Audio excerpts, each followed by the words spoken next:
ان انقلابی افراد نے تنہا بنو امیہ و جاہلانہ نظام کی مشینری کو چیلنج کیا۔ ایک فرد نے حکومت جتنی کام کیا۔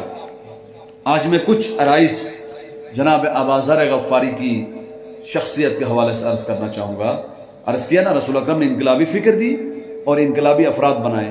اب سوال بنے گا بھائی کون سے انقلابی افراد کیسے تھے، ان کی کیا کوالٹیز تھے، انہوں نے کیا کیا۔ آج ابوذر غفاری کے بارے میں بتاؤں گا، کل جناب سلمان فارسی کے بارے میں بتایا آپ کی خدمت میں۔ اور یہ بھی انٹرسٹنگ ہے، جب رسول اکرم نے بائی بنایا دین کی بنیاد پر، ابوذر غفاری اور سلمان فارسی کو بائی بنایا۔ ابوذر غفاری ایمان کے 90 اسٹیج پر ہے اور سلمان فارسی ایمان کے 10ویں اسٹیج پر۔ دونوں انقلابی صحابی، دونوں قرآن و اطرت سے باوفا ہیں۔ درود پڑھے محمد و آل محمد کے ساتھ۔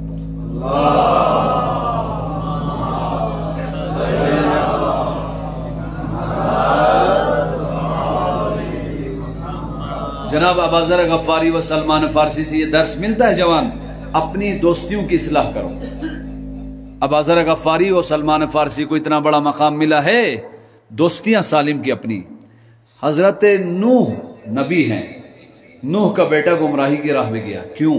سوال، کیا نوح نے تبلیغ نہیں کی؟ کیا نوح نے اپنے بیٹے کو نہیں سمجھایا؟ نوح نبی نے 2500 سال زندگی پائی ہے، 2500 سال۔ تبلیغ کا ٹائم پیریڈ کتنا ہے؟ 950 سال، 950 سال، تقریباً 1000 سال۔ 1000 سالوں میں اعلیٰ ترین مواد دیا تبلیغ کا۔ اس پیغام میں کوئی کمی نہیں تھی، نبی تھے، معصوم تھے، ٹیلنٹڈ تھے، خدا نے تربیت کی تھی۔ 8 یا 80 افراد بدلے صرف 950 سالوں میں۔ وہ قوم کتنی نالائق تھی، کتنی مریض تھی، صرف 8 یا 80 افراد بدلے ہیں، اور اپنا بیٹا بھی نہیں بدلا۔ درود پڑھے محمد و آل محمد۔